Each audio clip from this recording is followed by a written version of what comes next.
नमस्कार, good morning और मैं हूं आपके साथ मनीषा पाटीदार। आप देख रहे हैं सुबह सवेरे बुलेटिन की शुरुआत करेंगे मध्य प्रदेश की खबरों के साथ। भोपाल में बीजेपी चुनाव प्रबंधन कमेटी की बैठक हुई और इस बैठक में चुनाव प्रबंधन समिति के संयोजक नरेंद्र सिंह तोमर, प्रदेश प्रभारी भूपेंद्र यादव, सह चुनाव प्रभारी अश्विनी वैष्णव, प्रदेश प्रभारी मुरलीधर राव, केंद्रीय मंत्री ज्योतिरादित्य सिंधिया, गृह मंत्री नरोत्तम मिश्रा मौजूद रहे।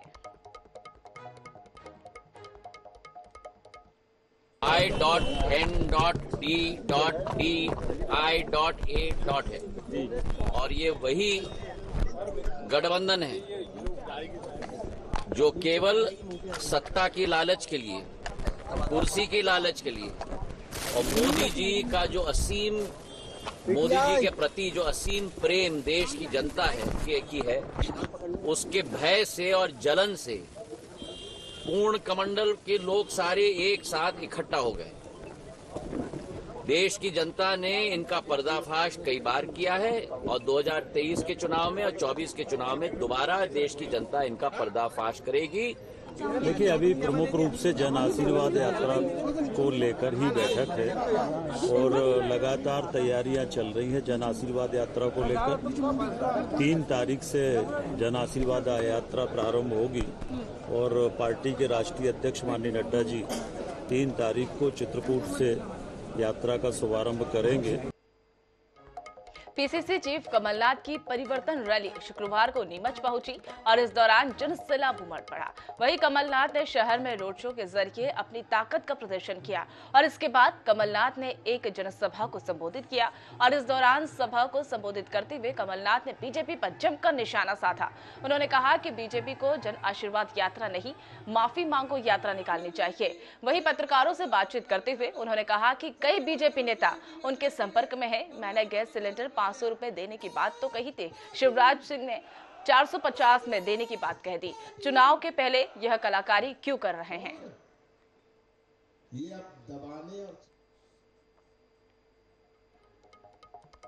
भारतीय रिजर्व बैंक के गवर्नर शक्तिकांत दास शुक्रवार को इंदौर के विद्यार्थियों से रूबरू हुए। उन्होंने देश के रिजर्व बैंक के कार्यों के अलावा महंगाई, रेपो रेट और अगस्त महीने में सब्जियों के भाव समेत कई मुद्दों पर चर्चा की।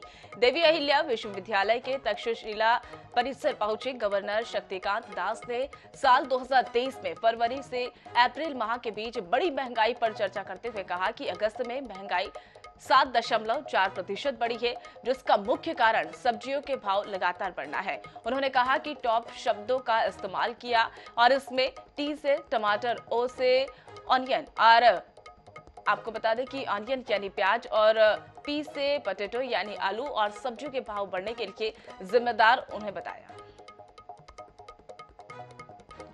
Sometimes are asked whether RBI is grounded and has its years fixed on the ground.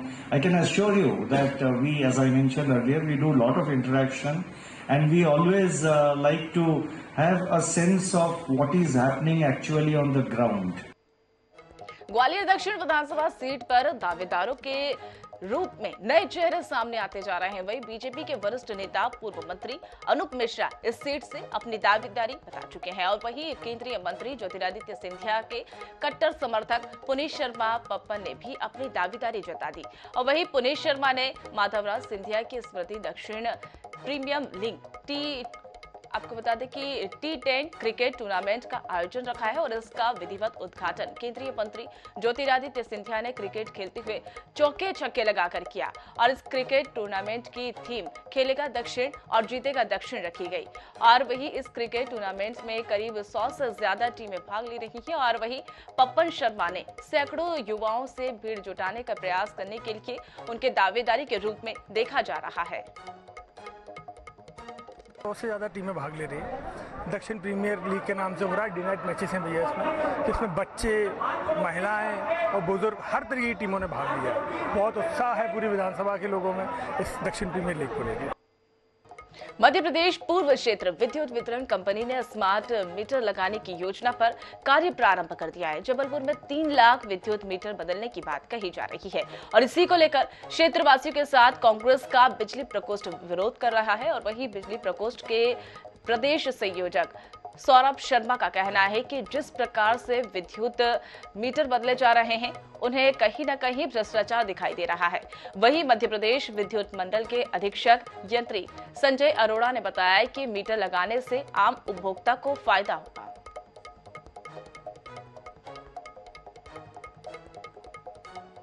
विभाग आम बिजली उपभोक्ताओं को लूटने के लिए फिर से एक नया यंत्र लाई है और सोचने वाली बात है, जैसे ही चुनाव नजदीक होते हैं ये मीटर बदलने का काम क्यों चालू हो जाता है। अगर आपको ध्यान हो, पिछले बार जो डिजिटल मीटर लगे थे वह भी जब चुनाव नजदीक थे तब उसको लगाया गया था। अभी फिर चुनाव नजदीक है, फिर स्मार्ट मीटर लगाया जा रहा है। बिजली विभाग का कहना है कि जबलपुर में लगभग 3 लाख मीटर लगने हैं। एक मीटर की कीमत लगभग 7,000 है, तो 3 लाख को अगर आप 7,000 से गुणा करते हैं तो आप समझ सकते हैं कि ये आंकड़ा कहां तक जाता है। यह मीटर आम बिजली उपभोक्ताओं को मुफ्त में दिया जा रहा है। यह वह बिजली विभाग है जो 1 फुट की सर्विस लाइन तक मुफ्त में नहीं देती और 7,000 रुपए का मीटर मुफ्त में दे रही है। साफ तौर पे इसके पीछे जो इनकी प्रदूषित मानसिकता है, जो इनका भ्रष्टाचार रवैया रहा है बिजली विभाग का, वो सामने आता है। एक कोशिश करते हैं बताने की, जहाँ पर बहुत मुट्ठी भर लोग थे और बात कर रहे थे कि बिल ज़्यादा आता। जब वहाँ पर हम गए तो वहाँ देखा कि उनका 5 महीने का 4 महीने का बिल जमा नहीं था उन उपभोक्ताओं के। और उसी दिन, जिस दिन ये बात हुई, हम लोगों ने शहर में जितने हमारे पास 49 मीटर्स अवेलेबल थे, हमने पूरे के पूरे लगा दिए और उसी क्षेत्र में लगाए। तो विरोध जैसी कहीं भी कोई बात नहीं है। इनफैक्ट मैं पब्लिक को एक चीज़ और क्लियर करना चाहता हूँ, हमारे माननीय उपभोक्ताओं को, कि स्मार्ट मीटर कोई नई चीज़ नहीं है। जबलपुर शहर में ऑलरेडी करीब 2.5 से 3 साल से 2600 साढ़े 2600 स्मार्ट मीटर लगे हुए हैं। अब रुक करेंगे भोपाल की और बड़ी जानकारी हम आपको भोपाल से दे रहे हैं। चुनावी साल में सभी वर्गों पर बीजेपी का फोकस है। मुख्यमंत्री शिवराज सिंह चौहान एक बार फिर से महिलाओं को तोहफा देंगे। दीनदयाल रसोई योजना के तहत तृतीय चरण का शुभारंभ मुख्यमंत्री के द्वारा किया जाएगा। नगरीय क्षेत्र की आवासीय भूमि के पट्टों का भी वितरण मुख्यमंत्री शिवराज सिंह चौहान करेंगे। Kushabhau Thackeray international convention centre में ये कार्यक्रम का आयोजन किया जाएगा। तो ये बड़ी जानकारी हम आपको बता रहे हैं। चुनावी साल में सभी वर्गों को बीजेपी जो है साधने की कोशिश कर रही है। मुख्यमंत्री शिवराज सिंह चौहान एक बार फिर से महिलाओं को तोहफा देंगे। दीनदयाल रसोई योजना के तहत तीसरे चरण की शुभारंभ मुख्यमंत्री शिवराज सिंह चौहान करने वाले हैं। Kushabhau Thackeray international convention centre में कार्यक्रम का आयोजन किया जाएगा और इस कार्यक्रम में मुख्यमंत्री शिवराज सिंह चौहान पहुंचेंगे। वहां पर महिलाओं को एक बार फिर से मुख्यमंत्री शिवराज सिंह चौहान तोहफा देंगे और वहां पर दीनदयाल रसोई योजना के तृतीय चरण का शुभारंभ मुख्यमंत्री के द्वारा किया जाएगा। तो ये बड़ी जानकारी हम आपको बता रहे हैं। Kushabhau Thackeray international convention centre में कार्यक्रम का आयोजन किया जाएगा और जैसे जैसे विधानसभा चुनाव आ रहे हैं नजदीक और वैसे तोहफे का दौर जो है लगातार बढ़ता हुआ देखने को मिला और एक बार फिर से मुख्यमंत्री शिवराज सिंह चौहान महिलाओं को तोहफा देंगे। और दीनदयाल वहां पर आपको बता दें कि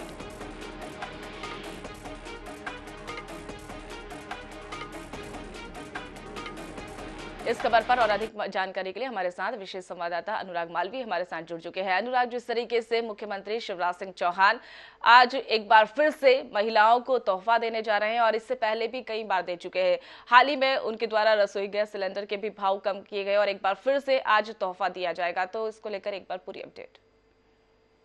देखिए, निश्चित रूप से चूंकि चुनावी साल है तो इसको सौगातों का साल भी कह सकते हैं। खास तौर पे हमने देखा कि पिछले 5 महीने में भारतीय जनता पार्टी ने जिस तरह से लगातार ऐसी योजनाएं लाई हैं जो कह सकते हैं कि सौगाती हैं या उपहार ही हैं। और अब आज फिर मुख्यमंत्री शिवराज सिंह चौहान 2 बड़ी योजनाएं लॉन्च कर रहे हैं। एक तो जो पट्टा देना था, जमीनों को पट्टे देने की जो योजना का शुभारंभ होगा, आज मुख्यमंत्री शिवराज सिंह चौहान सुबह 10 बजे करेंगे। लेकिन इसके साथ ही जो दीनदयाल रसोई योजना है, जो महिलाओं के इसमें लाभार्थी रहेंगी, क्योंकि महिला वोट बैंक पे सबसे ज्यादा भारतीय जनता पार्टी ने फोकस किया, चाहे वो लाडली बहना योजना हो, चाहे दीनदयाल रसोई योजना या फिर सिलेंडर में सब्सिडी की बात हो। इन तमाम योजनाओं को कहीं ना कहीं मुख्यमंत्री ने महिला वोट बैंक के लिहाज से लॉन्च किया और उसी में एक और आज जो है कहीं ना कहीं कड़ी जुड़ जाएगी और आज साथ में दीनदयाल रसोई योजना भी शुरू हो जाएगी। और साथ में अगर बात करें तो गरीबों के लिए जो जमीनी पट्टों का आवंटन है वो भी आज से शुभारंभ करने जा रहे हैं मुख्यमंत्री शिवराज सिंह चौहान। 10 बजे आयोजन होगा कुशाभाऊ ठाकरे कन्वेंशन सेंटर से। जी अनुराग मालवी, आप हमारे साथ जुड़े और तमाम जानकारी आपने साझा करी, इसके लिए बहुत बहुत धन्यवाद।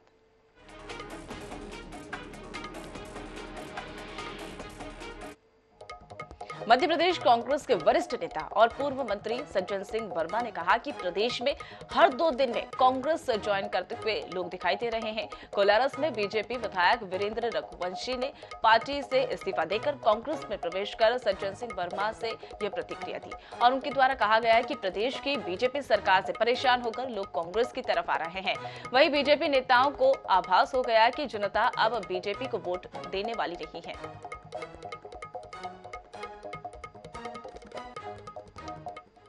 अब विशेष सत्र बुलाया है तो मैं तो बोल रहा हूँ कि तानाशाह कुछ भी कर सकते हैं, जिनपिंग कुछ भी कर सकता है चीन में, भारत में मोदी जी कुछ भी कर सकते हैं, तो सत्ता लोलुप लोग हैं कुछ भी कर सकते हैं, पर भारत की जनता खड़ी हो रही है धीरे धीरे इन लोगों के घरों में। सत्ताधारी पार्टी बीजेपी ने मेरी माटी मेरा देश अभियान का शुभारंभ किया। बीजेपी के प्रदेश अध्यक्ष वीडी शर्मा ने मध्य प्रदेश में इस अभियान की शुरुआत की। वीडी शर्मा भोपाल के शहीद कैप्टन के घर पर पहुंचे और वहां पर कलश के लिए एक मुट्ठी मिट्टी भी ली। शहीद के घर से मध्य प्रदेश में बीजेपी ने मेरा माटी मेरा देश अभियान की शुरुआत कर दी है। शुक्रवार को बीजेपी के प्रदेश अध्यक्ष वीडी शर्मा भोपाल में शहीद कैप्टन देवाशीष के घर पहुंचे। यहां से कलश में शहीद की मां के हाथ से एक मुट्ठी मिट्टी और चावल लिया। इस मौके पर उन्होंने कहा कि देश ही सबसे ऊपर है और पीएम मोदी के आह्वान पर इस अभियान को शुरू किया गया है।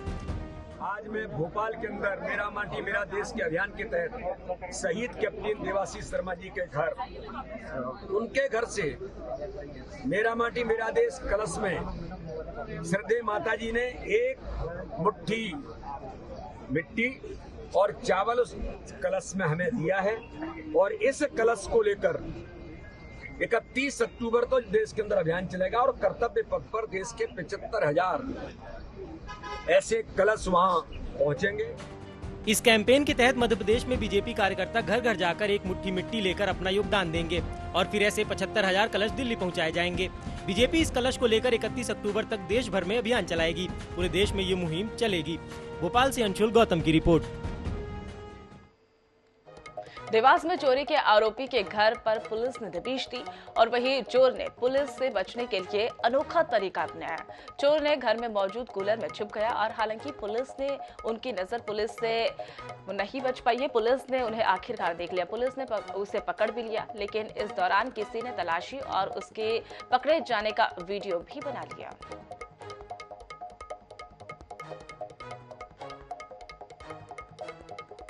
पुलिस टीम द्वारा 6 आरोपियों को गिरफ्तार किया गया, जिनसे चोरी, स्कूल, दुकान और मोटरसाइकिल चोरी करते थे ये लोग।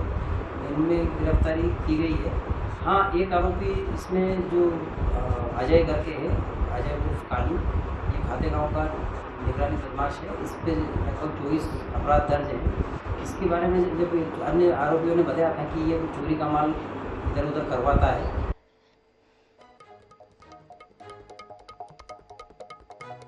रक्षाबंधन का त्योहार पूरे देश में धूमधाम से मनाया गया। एशिया का सबसे बड़ा रक्षाबंधन के कार्यक्रम वहां पर आयोजन भोपाल में किया गया और यह आयोजन मंत्री विश्वास सारंग करवाते हैं और वहां पर अपने विधानसभा क्षेत्र की तमाम महिलाओं से राखी भी बनवाते हैं। देखिए हमारी खास रिपोर्ट में। रक्षाबंधन के त्योहार पर बहनें अपने भाई की कलाई पर राखी बांधती हैं, भाई भी उनकी सुरक्षा की कसम खाते हैं। राखी के इस पवित्र त्योहार की एक अलग ही तस्वीर भोपाल में भी देखने को मिलती है, जहां भोपाल के नरेला विधानसभा से विधायक और मंत्री विश्वास सारंग लाखों बहनों से अपनी कलाई पर राखी बंधवाते हैं। विश्वास सारंग ने भी अपनी विधानसभा को कोई क्षेत्र न बताते हुए इसे एक परिवार बताया। लाखों की तादाद में जो बहनें हैं विश्वास सारंग को यहाँ पर राखी बांधने के लिए पहुँचने आती हैं और यहाँ की तस्वीरें भी दिखाना चाहूँगा कि लाखों की तादाद में यहाँ पे बहनें पहुँची हैं और ये विश्वास सारंग इस वक्त जो है बहनों से राखी बनवा रहे हैं। ये तमाम जो बहनें हैं इनके विधानसभा क्षेत्र में रहने वाली वो बहनें हैं जिनसे हर साल पिछले कई सालों से विश्वास सारंग राखी बनवाते हुए हैं। बातचीत करेंगे। सर, सबसे पवित्र त्योहार मनाता है भाई बहन के लिए, कितना पवित्र आप मानते हैं और जो आपने आयोजन करा है क्या महत्व है इसका? देखिए, पिछले 12-13 साल से हम लगातार राखी बनवा रहे हैं। ये वर्ल्ड रिकॉर्ड मेरे नाम पर लाखों की संख्या में बहनें मुझे राखी बांधती हैं। इस संकल्प के साथ ये हम सब मिलकर इसी तरह अपने जीवन को जिएंगे। राजनीति में मैंने इस बात को स्थापित किया है कि केवल राजनीति सड़क, पानी, बिजली, नाली तक नहीं, बल्कि हमने कहा है कि नरेला एक परिवार है, विधानसभा नहीं, और विश्वास सारंग बेटा है, नेता नहीं। इस कंसेप्ट से हम कर रहे हैं और देखिए हजारों की संख्या में बहनें, ये केवल एक वार्ड की बहनें, ये अब आगे हर वार्ड में ये कार्यक्रम होगा। लाखों की संख्या में बहनें आ रही हैं। नेता को नेता के तौर पर देखा जाता है, लेकिन जो रिश्ता आपने यहाँ पे स्थापित किया है, क्या लगता है कितना फायदा इससे बहनों को भी हुआ है और कितने इमोशनली कितना अटैच? जब हम अपनी इस तरह के रिश्ते रखते हैं हमारी संस्कृति के, तो निश्चित रूप से उसका एक फायदा होता है। समाज में आपस में एक दूसरे के सुख और दुख के साथ रहने का सहभाग पैदा होता है। पिछले 12 सालों से विश्वास सारंग ये आयोजन करते आ रहे हैं, जहां वह हर वार्ड में जाकर वहां की बहनों से राखी बंधवाते हैं। लाखों बहनों से राखी बंधवाने का विश्वास सारंग के नाम पर एक रिकॉर्ड भी बना हुआ है। एक राजनेता अपने क्षेत्र की समस्याओं के निदान के लिए कार्य करता है, लेकिन जब नेता ऐसे भावनात्मक रिश्तों से जनता के साथ जुड़ता है तो जनता का भी अपने नेता पर विश्वास प्रबल होता है। भोपाल से INH न्यूज के लिए गौरव गुप्ता की रिपोर्ट। अब आपको बता दें बड़ी खबर जानकारी भोपाल से सामने आ रही है। आपको बता रहे हैं चुनावी साल में हर वर्ग पर सरकार का फोकस अब देखने को मिला है। राजधानी में अतिथि शिक्षक का लगेगा जमावड़ा। अतिथि शिक्षकों की आज होगी राजधानी में महापंचायत आयोजित होगी। लाल परेड ग्राउंड में जुटेंगे प्रदेश भर के अतिथि शिक्षक। मुख्यमंत्री शिवराज सिंह चौहान होंगे महापंचायत में शामिल। 10,000 से ज्यादा अतिथि शिक्षक इसमें शामिल होंगे। अतिथि शिक्षकों की नियमितीकरण समेत कई मांगों पर सीएम के सामने वहां पर रखा जाएगा। सीएम कर सकते हैं मांगों पर बड़ा ऐलान। ये बड़ी जानकारी हम आपको बता रहे हैं। तो खबरों का सिलसिला यूं ही जारी रहेगा, लेकिन रुक रहे एक छोटे से ब्रेक के लिए। ब्रेक के बाद फौरन हाजिर होते हैं।